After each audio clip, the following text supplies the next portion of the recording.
Okay, so we are going to do some problems from Chapter 7, titled Gases, Liquids, and Solids. In the first part of this problem-solving session, I'm only going to solve problems from sections 7.3 through 7.8, and these sections are related to gases and gas laws, etc. So let's get started.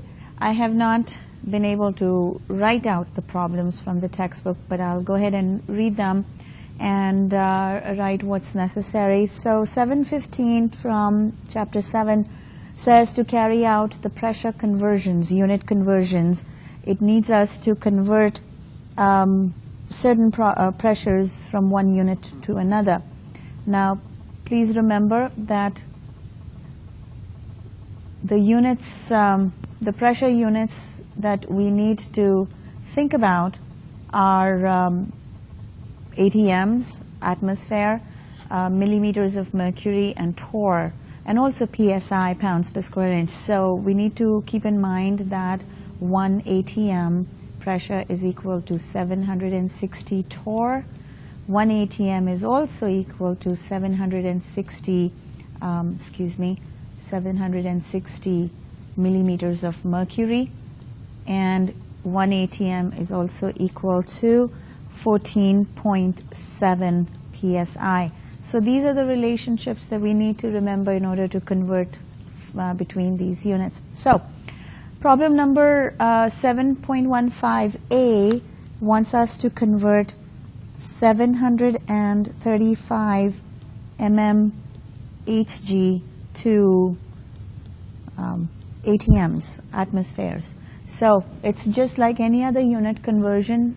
We will set it up such that 735 mmHg is then has a conversion, or is connected to a conversion factor, mmHg at the numerator, so we can cross it out. ATM on the mmHg on the denominator, so you can cross it out, and ATM on the numerator. Once again, 1 ATM makes 760 millimeters of mercury, and after the setup, once again, use your units to confirm that your setup is correct. But after the setup, if you calculate it out, you would get 0.9671056 ATMs pressure. Significant figures, please remember, conversion factors do not affect sig figs, so our answer needs to be in 3 significant figures because of the value given. And if you round it off correctly, we get 0.967 atmosphere pressure. So nothing new here. It's just a unit conversion problem using exactly the same methodology as done before.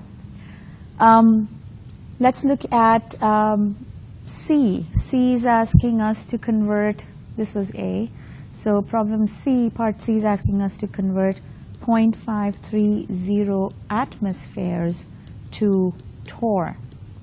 Same logic, once again, same process, 0.530 atmospheres with the conversion factor, ATM on the denominator to cross it out, torr numerator, 760 torr in 1 ATM. So in this case, we will be multiplying the ATM given with 760. We get 402.8 torr, but we must round it to 3 significant figures based on that, and therefore this becomes 403 torr pressure. D, part D asks us to convert 12.0 psi into atmospheres. So if you set it up correctly, you would have 12.0 psi conversion factor, psi on the bottom to cross it out, ATM on the top. 1 atmosphere has 14.7 psi's, and therefore 12.0 divided by 14.7 produces 0.8163263 atmospheres. However, Three significant figures because of the number given, and therefore rounded will be 0.816 atmosphere pressure. So simple, straightforward unit conversion problems between the units of pressure.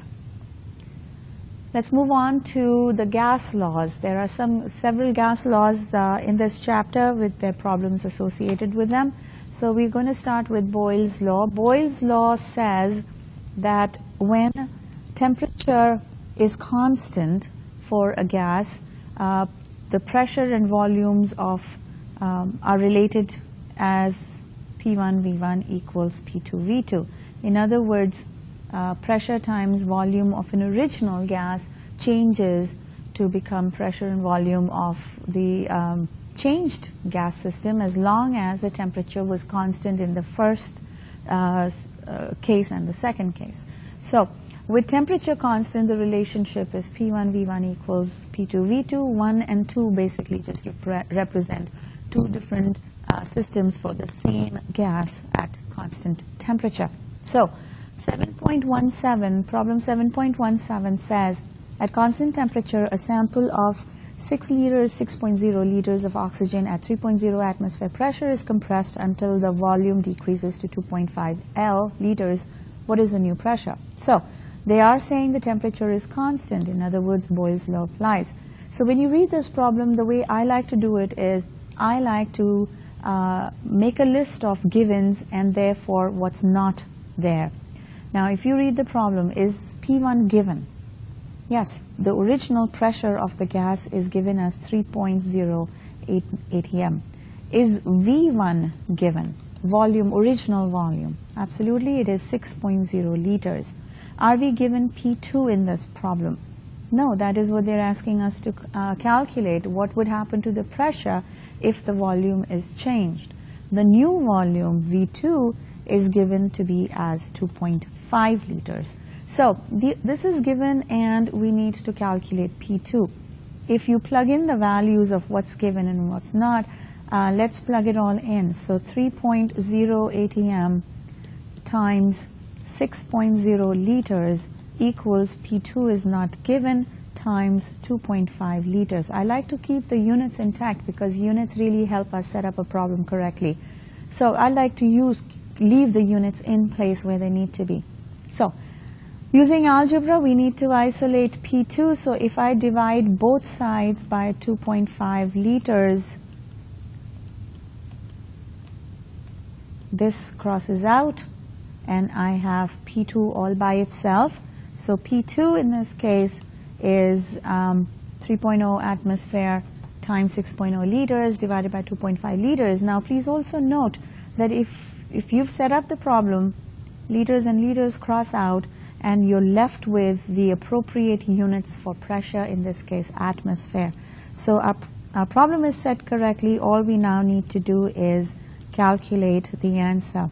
I get 7.2 atmosphere when I complete the calculation. The significant figures, all the values given are in two significant figures, and therefore my answer is also in two significant figures. Okay. Another similar problem, this time we are talking about ammonia, is a colorless gas, pungent odor, and it occupies a volume of 3 liters at a pressure of 655 millimeters mercury at a temperature of 25. And they're asking us to calculate volume in liters if the ammonia sample, if the pressure of the ammonia sample is increased to 725 millimeters mercury at a constant temperature. So once again, let's make a list of what's given. We know that the original pressure of this gas is 655 millimeters of mercury. The original volume is 3.00 liters. The changed pressure, the new pressure is 725 millimeters of mercury, and we are asked to calculate the new volume when the pressure is changed in this way, as long as the temperature is constant. P1 V1 equals P2 V2. Oops, excuse me, that was not quite right. Okay. P1 V1 equals P2 V2. Let's plug in the numbers.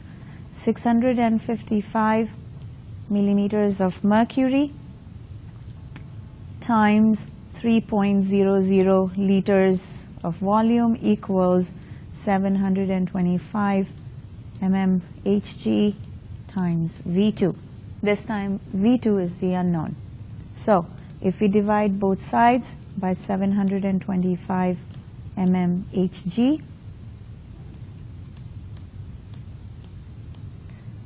this crosses out, leaves us with V2.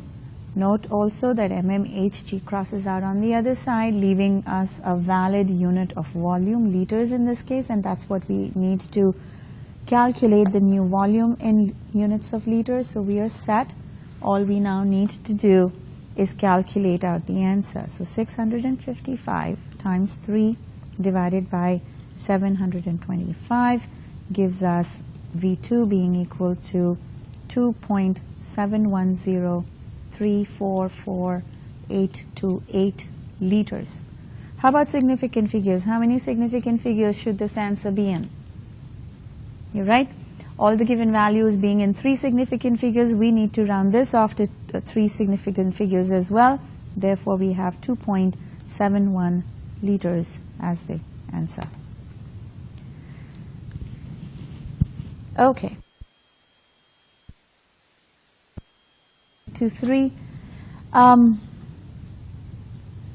So same idea once again, because it's constant temperature, Boyles Law applies again, and this time they're asking us to calculate the new pressure. In other words, they're asking us to calculate P2. If P1 V1 equals P2 V2, P2 will be equal to P1 V1 divided by V2. So in this case, let's see what we have. Do we have P1? Yes, P1 is given as 6.00 atmospheres. Do we know V1? 3.00 liters. Do we know V2? The changed volume, the new volume. Now they don't give us the changed volume. They don't tell us what the new volume is, but they do say that the volume decreases by 1.00 liters. In other words, the change in the volume is 1.00 liters. So what is the new volume? What is V2 in this case? You're right, V2 in this case is the original volume, which was given as 3.00 minus the change, the volume, the amount by which the volume was changed, which is 1.00, meaning V2 is 2.00 liters. So if that happens, liters crosses out, and the new pressure that we get is 6 times 3 divided by 2 gives us 9.00 atmospheres. However, we are not done yet, because they want us to calculate the new pressure in torr. So we need to convert 9.00 atmospheres into torr. Please remember, 1 atmosphere is 760 torr. Atmospheres crosses out. In other words, 9 times 760 gives us 6,840 torr. What about significant figures? Yes, it's correct. It's already in 3 sig figs, which is what it needs to be, and therefore that's the answer. In B, they want us to calculate the same pressure but in units of PSI, pounds per square inch. So once again, 9 atmospheres, and 1 atmosphere makes 14.7 PSI. So 9 times 14.7 gives us 132.3 PSI. Sig figs, if you round off for 3 significant figures, this is 132 PSIs. Okay, let's move on to Charles' law now. Charles' law applies when pressure is constant. In other words, how does volume and temperature of a gas related if one is changed, volume or temperature, while pressure is maintained constant? So Charles' law says When pressure is constant, V1 over T1 equals V2 over T2. That's the Charles Law statement. So let's look at the first problem. 7.25 says an atmospheric pressure, at atmospheric pressure, a sample of hydrogen gas has a volume at 27 degrees Celsius. How does the volume change if the temperature is increased? So do we know V1? Yes, the starting volume, the original volume is 2.73 liters. What about starting temperature? It's 27 degrees Celsius. Do we know V2? The changed volume, the new volume is what we need to calculate. Do we know the final temperature? Yes, it is 127 degrees Celsius. Now, before we start plugging in the numbers, something that I must reiterate, that whenever we use temperature for gases, temperature unit has to be in Kelvin scale for gas laws to work. So we must convert, before we use any of the gas laws, we must convert Celsius into Kelvin scale. Do you remember how to do that? So you're right, all you have to do is add 273. So what is 27 plus 273?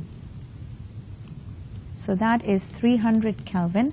We also need to change T2 to Kelvin, so 127 plus 273 gives us 400 Kelvin. Now we are set. We have everything we need to apply Charles' law. Let's plug in the numbers. So 2.73 liters divided by 300 Kelvin equals V2 divided by 400 Kelvin. Now how do we solve for V2? If we multiplied this time, if we multiplied both sides by 400 Kelvin, we can cross this out. And Kelvin crosses out here as well, leaves us with liters, which is a unit for volume. So V2 is therefore equal to 400 times 2.73 divided by 300 gives us 3.64 liters. What about significant figures? How many significant figures should this be in?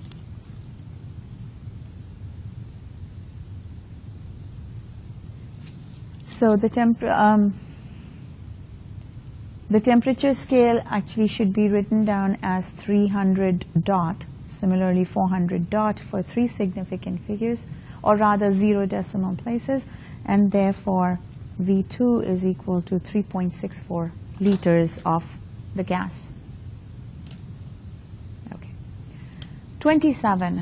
A sample of nitrogen gas occupies a volume of 375 ml at 25 degrees Celsius. So it looks like to me that V1 in this case is 375 ml and T1 is given as 25 degrees Celsius. And the pressure, in this case they've also given us pressure, is given P1 as 2.0 atm. Determine the temperature in degrees Celsius at which the volume of the gas would be 525 ml. So they've given us V2, 525 mLs, and sorry, that was T1. They're asking us to calculate T2. Now, what do you think is the purpose of the pressure given? Do we really need this pressure in our calculations? No, we don't. Because the assumption, the implication of the question, if you read it carefully, is that the pressure doesn't change. It stays at 2.0 atmospheres. So we really don't need that information. We do, however, need to convert Celsius to Kelvin. We do, however, need to add 273 to 25 to figure out Kelvin as the T1, 298 Kelvin. So now we are ready to solve the problem. Once again, plug in the numbers. mLs divided by 298 Kelvin equals V2 is 525 mLs divided by T2. We do not know T2. So, how do we solve for T2 now? Yes, I think the best strategy here would be to cross multiply. So if we cross multiply, we get T2 times 375 mLs equals 525 mLs times 298 Kelvin. And therefore T2 will be equal to 525 ml times 298 Kelvin divided by 375 ml. mLs cross out, leaving us with Kelvin as the temperature unit. So 525 times 298 divided by 375 gives me 417.2 Kelvin. If you round this off to the correct number of significant figures, this is 417 K, but they need us to calculate T2 in degrees Celsius.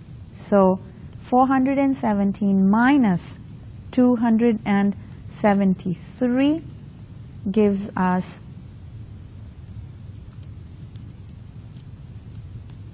144 degrees Celsius to be T2.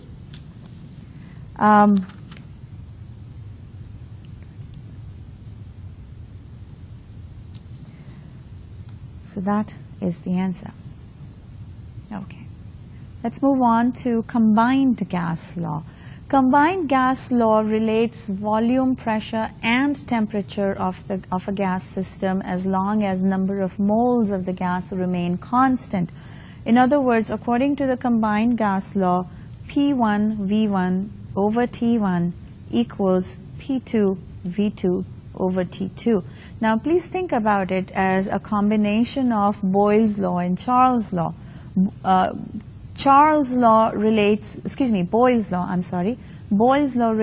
P and V as P1 V1 equals P2 V2, whereas Charles' law relates volume and temperature, saying V1 over T1 equals V2 over T2. So the combined gas law is nothing but a combination of both of them. It says P1 V1 over T1 equals P2 V2 over T2. So this applies when the number of moles of the gas are constant during the change, whichever of these variables is changed for the gas.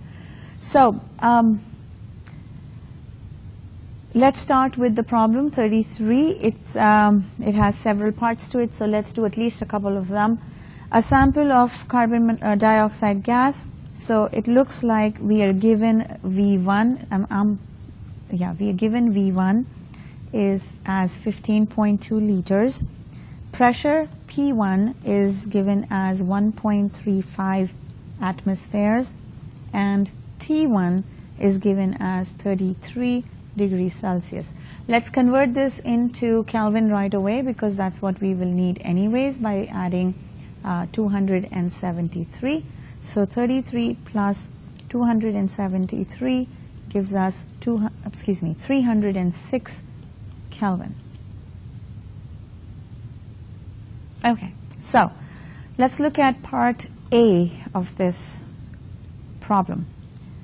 This is the basic information given. Now part A says we need to calculate volume in liters. In other words, we need to calculate V2 if the temperature is now changed to 35 degrees Celsius.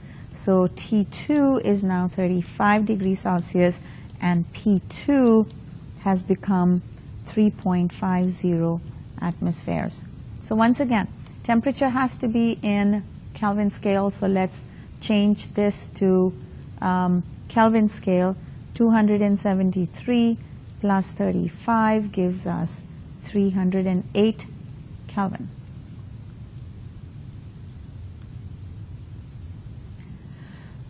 Okay, so let's plug in all the information and calculate for V2.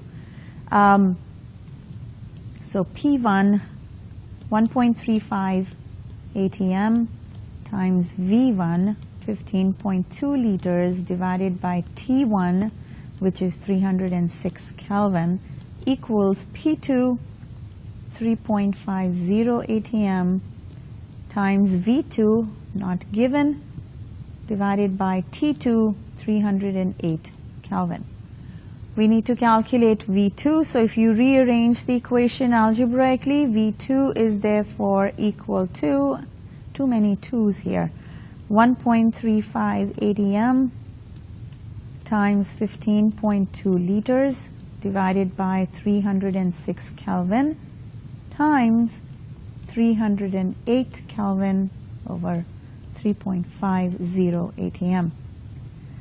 I really like to keep my units because my units help me figure out if my setup is correct.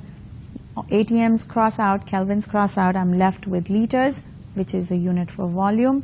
So when I do this calculation now, 1.35 times 15.2 times 308 divided by 306 divided by 3.50 gives me 5.901176471 liters. So how many significant figures should we have this answer in? Yes, 3 significant figures. So if we round this answer off to 3 significant figures, what do we get? We get 5.90 liters as the new volume. Great. Okay, I wanted to do at least another part of this question. 70, yes. So let's do another part of the same question. I've chosen A. Let's choose C this time. So using the same initial values for volume, pressure, and temperature, we need to calculate T2 in Celsius if the new pressure, P2, is 7 atmospheres and V2, the new volume, is 0.973 liters. So it's the same as before. In other words, P1, what is P1? Let me see. I hope I don't get this wrong. Okay, so P1 is 1.35 atmosphere times V1, 15.2 liters, divided by T1, which was 33, which was, if I remember correct, 306 Kelvin, equals P2, 7.00 atmospheres times V2, 0.973 liters, divided by T2. We do not know that. Okay. So, once again, rearranged, figure out. In this case, I think the best thing would be to cross multiply. When we do cross multiply, we get 1.35 atmospheres times 15.2 liters times T2 equals 7 atmospheres, 0.973 liters times 306 Kelvin. T2, therefore, will be 7 atmospheres times 0.973 liters times 306 Kelvin divided by 1.35 ADM, 15.2 liters. Once again, note, ATM crosses out, liters crosses out, leaves you with Kelvin.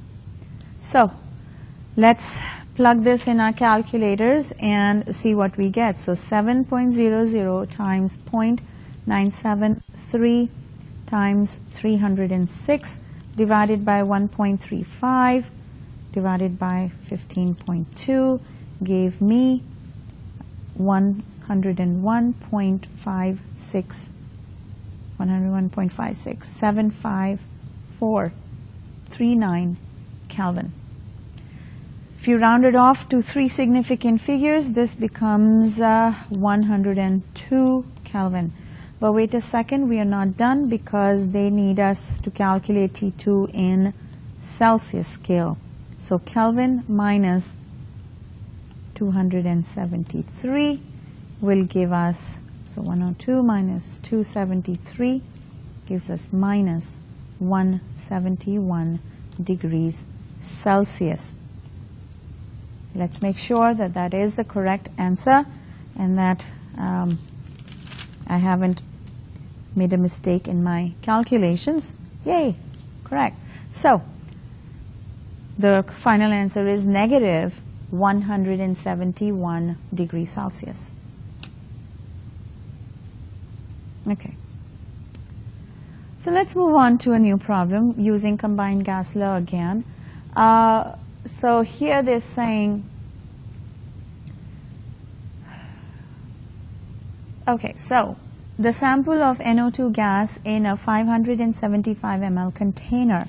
If the container has a volume of 575 mLs, then the volume of the gas is also 575 mLs because the gas the gas does fill up its container, making the volumes equal. So the volume of the gas in this case is 575 ml. Pressure is given as 1.25 atmosphere. Temperature is given as 125 degrees Celsius. Is transferred into a new container. So these are the original volumes, pressures and temperatures. The new container has a volume, so V2 is 825 mLs.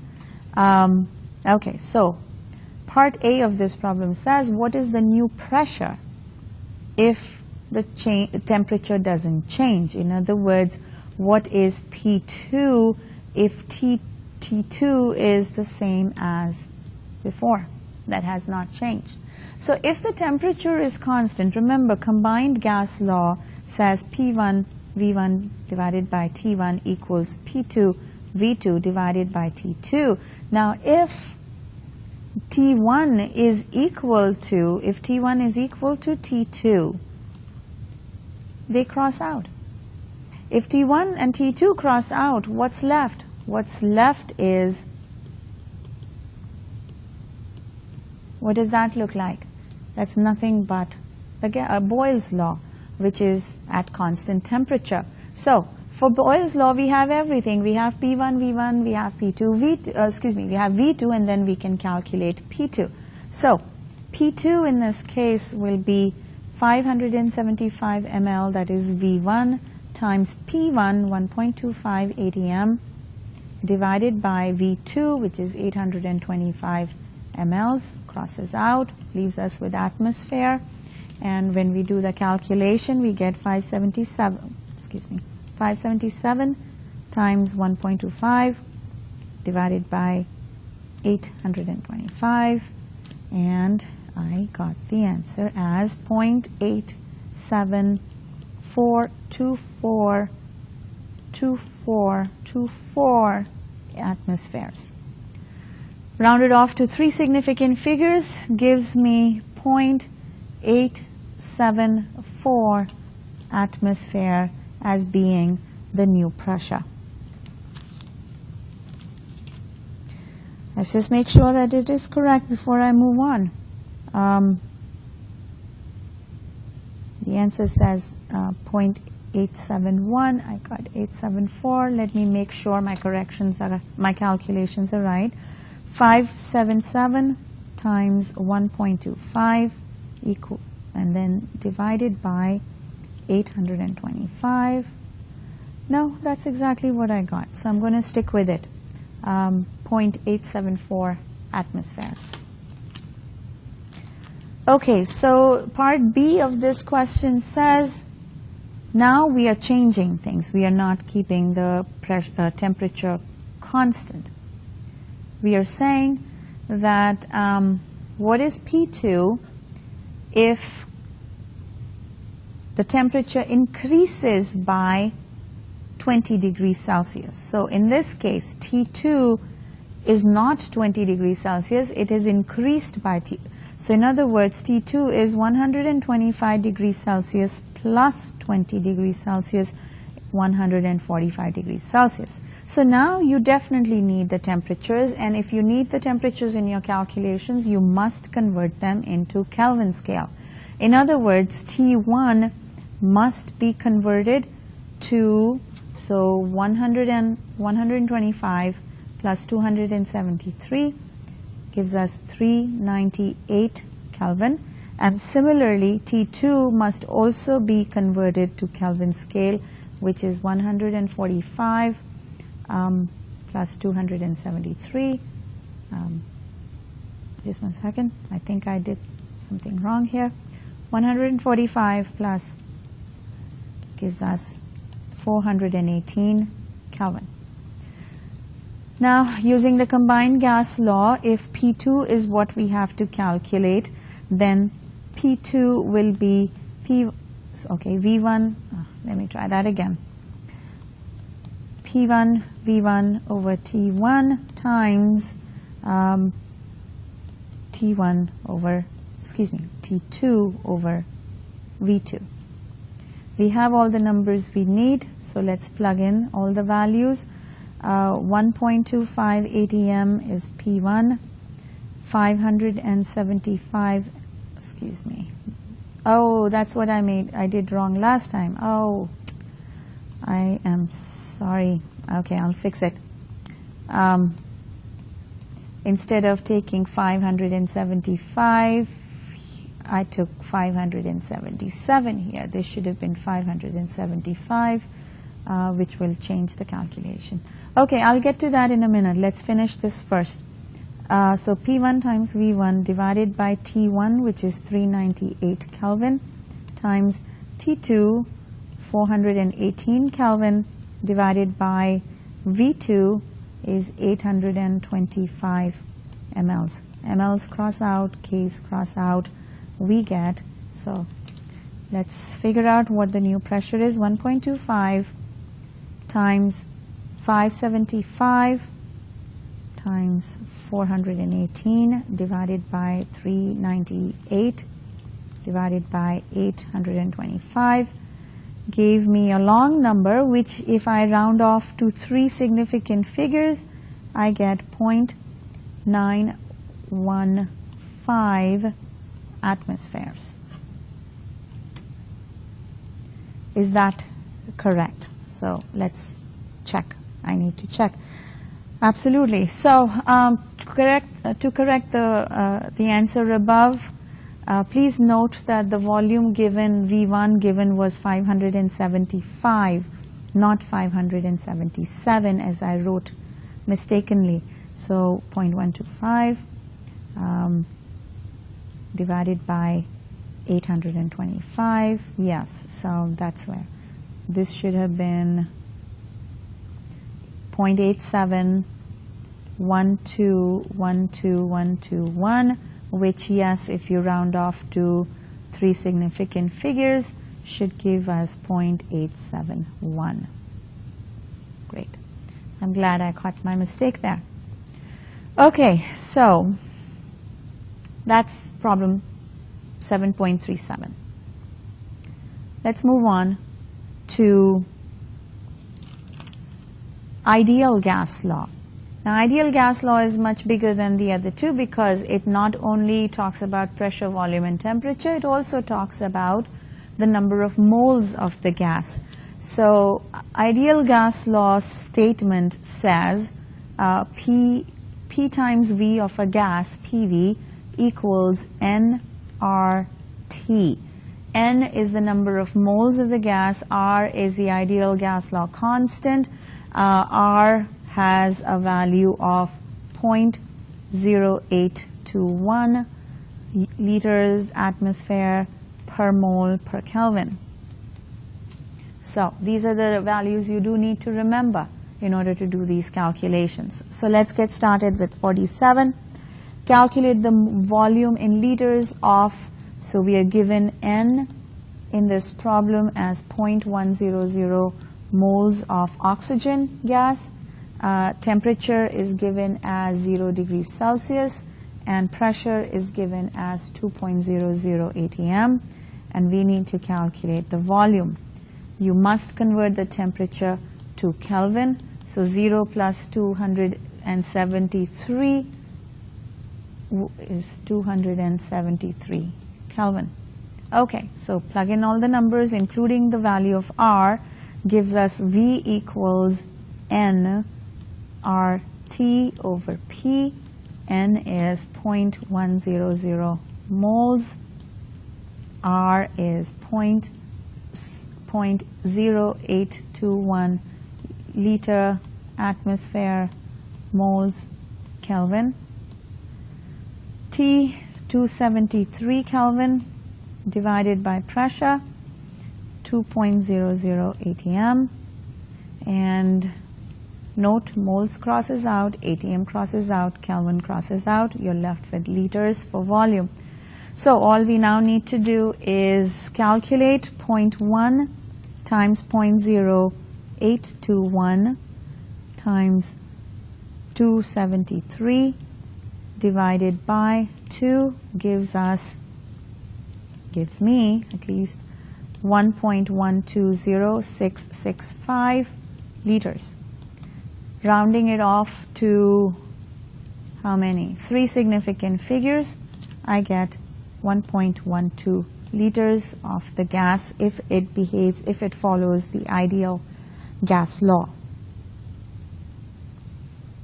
Okay, let's move on. 49. Similar problem.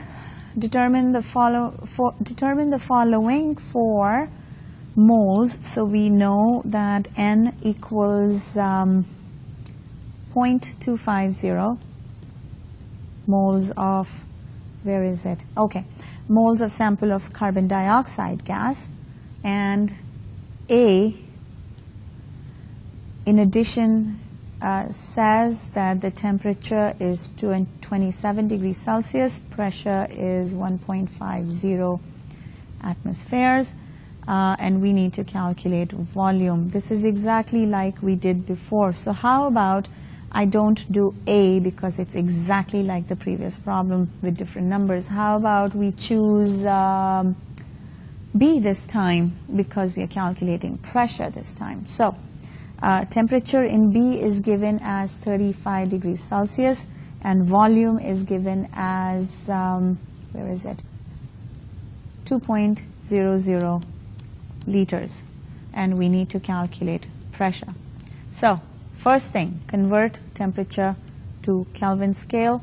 So 35 plus 273 gives me 308 Kelvin. Plugging in all the numbers, we get pressure equals nRT divided by V. N is 0.250 moles. R is 0.0821 liter atmosphere mole Kelvin. Temperature is 308 Kelvin divided by 2.00 liters. Once again, moles crosses out, Kelvin crosses out, liters crosses out, leaves us with atmosphere.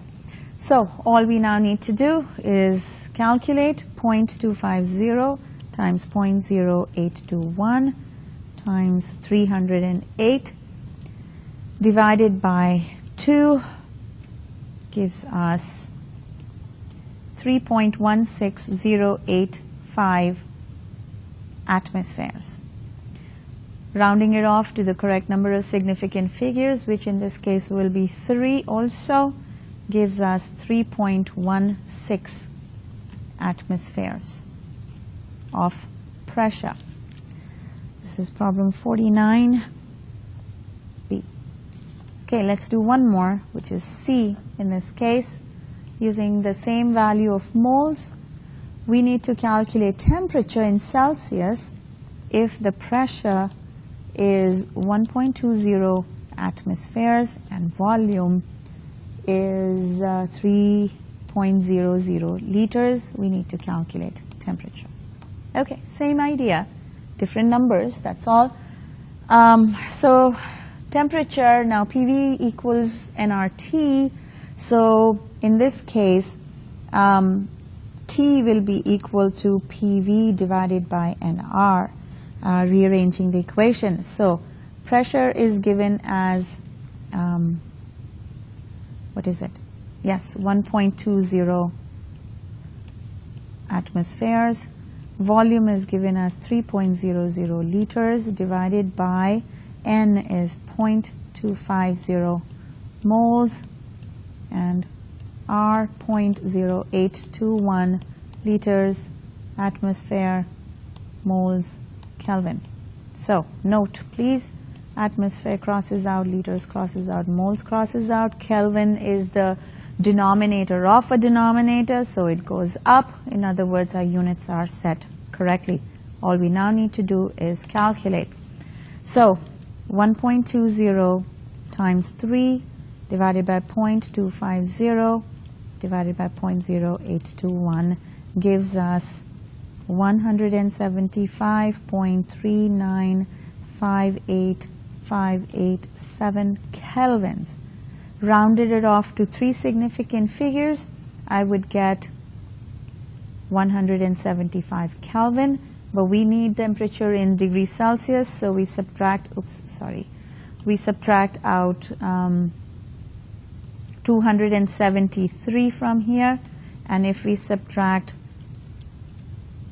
273 from 175, we get minus 98 degrees Celsius as the temperature for this sample.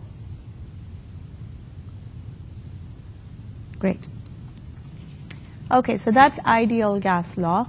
Here's another problem, problem 51, same idea. Now this time in this problem we know volume is 4.00 liters.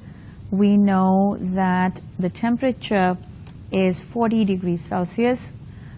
We need to calculate pressure for all of the parts in problem 51. We are given either moles of the gas or mass of the gas depending on which part you're looking at. So I will do parts A and D this time, and the others are exactly like those.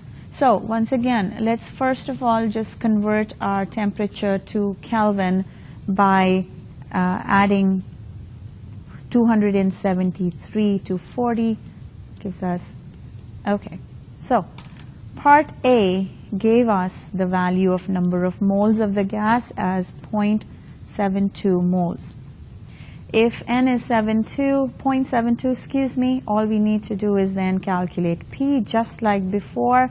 So 0.72 moles times R 0.0821 liter atmosphere mole Kelvin, and then nRT, so 313 K divided by volume 4.00 liters. Everything crosses out that needs to be crossed out and leaves us with ATM. So let's calculate it. 0.72 times 0.0821 times 313 divided by 4.00 gave me 4.625514 atmospheres. Rounding it off to 2 significant figures this time because N is only in 2 significant figures. We get 4.6 ATM pressure.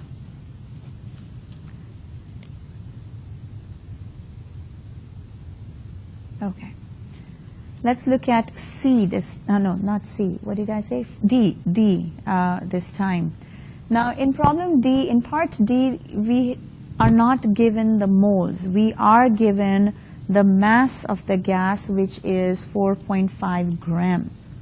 So we need to first convert 4.5 grams of oxygen gas, O2, to moles. In other words, we need to use the molar mass, like in your previous chapter, chapter 6.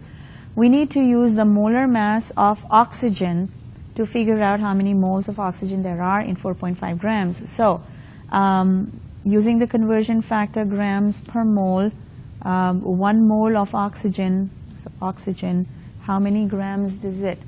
oxygen atom atomic mass is 16.00, so O2 will be 16.00 plus 16.00, which is so that is the molar mass of O2. If you divide 4.5 by 32, we get 0.140625 moles of O2. Okay, so now I know N. I need to calculate pressure again. So substituting that value, we get 0.140625 moles. You might be wondering, why am I not rounding it off right away, the number of moles? It's because I like to round off as few times as possible. So I'm going to round off at the very end, unless I must, which I don't have to in this case. So I'm going to hold off on the rounding till the very final answer. And there we go. So setting it up exactly like before, so number of moles times 0.0821 times 313 divided by 4 gives me 0.903420703 ATM. Now let's round it off to, how many sig figs should we round it off to? Yes, 2 this time, because this will limit the number of sig figs in the moles, which will then limit the number of sig figs in the final answer. So as the final answer, we need to write it in 2 significant figures. If we do that, we get 0.90 ATM, or 0.90 ATM. Okay. The next problem, 53. It's a little bit different than the others. Here, you have to think about this problem a little bit. So we have a container, we have a gas in the container, nitrogen gas, and we put calcium metal in it. We know the volume, so we know that before calcium, when we started this experiment, the volume of the container is 1 liter. We also know that the pressure of nitrogen just when it was starting was 1.12 atmospheres, and the temperature was 26 degrees Celsius. But an hour later, 1 hour later, did the volume change? No, the volume stayed the same because that's the volume of the container. So the volume is still 1.00 liters, but the pressure dropped down to 0.924 liters. And the temperature dropped down also to 24 degrees Celsius. Why do you think this happened? Why do you think 1 hour later the pressure and the temperature fell down? I mean, not fell down, like in fell down, but went down, decreased.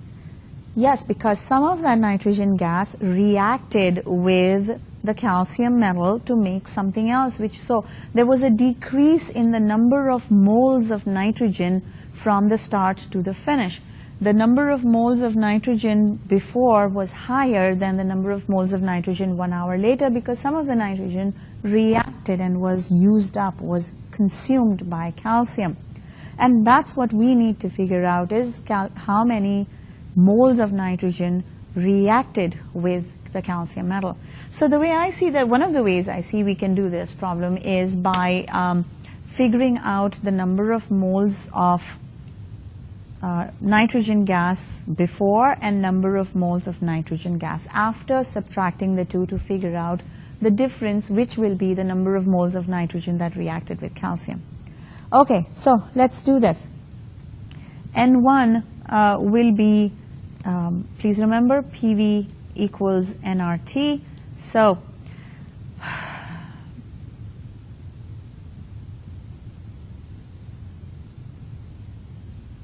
oh, I was lost for just a second. Okay, so N1, pressure is 1.12 atmospheres. Remember, we are trying to calculate N this time, so pressure times volume divided by RT, so 0.0821 liter atmosphere mole Kelvin times temperature. Now temperature, we do need to convert it into Kelvin, I forgot. So 26 plus 273, 299 Kelvin. This will therefore be 297 Kelvin. Okay, so 299 Kelvin. All the units will cross out, leaving us with just the units of moles. So 1.12 times 1.00 divided by 0.0821 divided by 299 gives us 0.045625084 moles as N1. This is what we started with. I shouldn't have done that. Okay, rounding it off to three significant figures, 0.0456 moles we started with. Doing the same calculation for N2, the pressure changed to 0.924, oops, sorry, I shouldn't, that should be ATM, not liters, ATM. The volume did not change, it's still 1 liter. R is the same, 0.0821 liter atmosphere moles Kelvin, and temperature changed to 297 Kelvin. So if we do this calculation, 0.924 times 1 divided by 0.0821 divided by 297, I got 0.037894167 moles. Rounding this off to three significant figures, 0.0379 moles. So the number of moles that reacted, will be the difference of the two. In other words, what we started with minus what we ended up with, which will be 0.0456 minus 0.0379 gives us 0.0456 minus 0.0379 equals 0.0077 moles of nitrogen that reacted. Okay, 53, I'm just going to make sure. Great. So that's problem 53 in our textbook. Let's move on to 57. Now this is Dalton's law of partial pressure. Let's remember what the law says. The law says that the total pressure, when we have a mixture of gases, the total pressure of the mixture will be the sum of partial pressures of the individual gases that are present in the mixture. So P total is equal to PA plus PB plus PC plus PD, as many gases as there are in the mixture. So question number 57 says that the total pressure exerted by a mixture of oxygen, nitrogen, and helium gases is 1.50 atm. So P total is given as 1.50 atmosphere. And they're asking us to calculate the partial pressure in atmosphere for oxygen if the partial pressure of nitrogen is 0.75 atmosphere and partial pressure of helium is 0.33 atmospheres. So it seems like a pretty straightforward problem. If the total pressure is the sum of all the partial pressures, then in this case the partial pressure of oxygen should be equal to the total minus the sum of the individual, right? It seems pretty straightforward from that point. Okay, so 1.5 minus 0.75 minus 0.33, and I get 0.42 atmospheres because all the given pressures are in atmospheres. So that's the partial pressure for oxygen in this mixture. 59, exactly the same kind of problem, except now we are dealing with oxygen, nitrogen, and argon gases, and we in this case are told that partial pressure of oxygen is 125, this time the units are millimeters mercury. Partial pressure of nitrogen is 175 millimeters of mercury, and partial pressure of argon is given as 225 millimeters of mercury. Okay, so now we are adding to this mixture, we are adding carbon dioxide gas. So when we add carbon dioxide gas, its partial pressure will contribute to the total pressure, which is given as 623 millimeters of mercury. Given this, what is the partial pressure of carbon dioxide added? Okay, so once again, partial pressure of CO2 will be the total minus the sum of the individual given partial pressures. So if we do that, we get 125 plus 175 plus 225 minus 623, and we get 98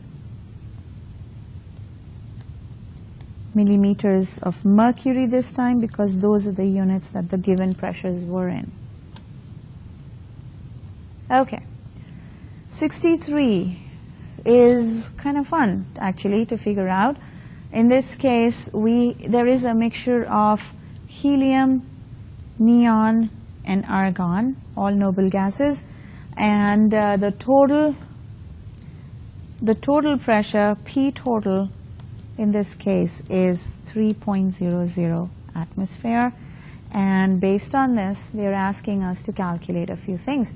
So the partial pressures of these individual gases. Part A says, what are the partial pressures if there are equal number of moles of each gas present? Now, the partial pressures of gases are dependent on the number of moles of the gases present. Higher the number of moles, higher is the pressure. Lower the number of moles of gases, lower is the partial pressure. But if gases have equal number of moles in a mixture, then they should have equal partial pressures as well. And if there are 3 gases in this mixture and the total pressure is 3.00 atm, then each individual partial pressures will have to be equal, and excuse me, that was not quite right. Ne is not neon, it's northeast. Ne equals partial pressure of argon, and in this case all of them will be equal to 1 atmosphere. Part B is exactly the same as Part A, because the fact that there are equal number of atoms of each of these gases means equal moles of these gases. So equal number of atoms implies equal number of moles, which implies equal partial pressures. So once again, each of the partial pressures will be exactly equal to each other, being 1.00 atm as in Part A. C is a little different. The gases are, the partial pressures of the 3 gases are in a ratio of 3:2:1. So if the total pressure is 3 atmosphere and the ratio has to be 3:2:1 for helium, neon, and argon, then partial pressure of helium has to be 1.5 atm, partial pressure of neon is 1.00 atm, and partial pressure of argon is 0.5 atm. The total, please remember, must add up to 3.00 atmospheres. D, pretty much the same thing, except that helium is 1/2 of that of neon, and helium is also 1/3 that of argon. So if that's the case, partial pressure of helium this time is 0.5 atmospheres, partial pressure of neon is 1. Hold on, I suddenly lost, I shouldn't do that. I should keep track of my, yes, there we go. Atmospheres, and partial pressure of argon is 1.50 atmospheres. They should all add up to a total of 3.00 atmospheres.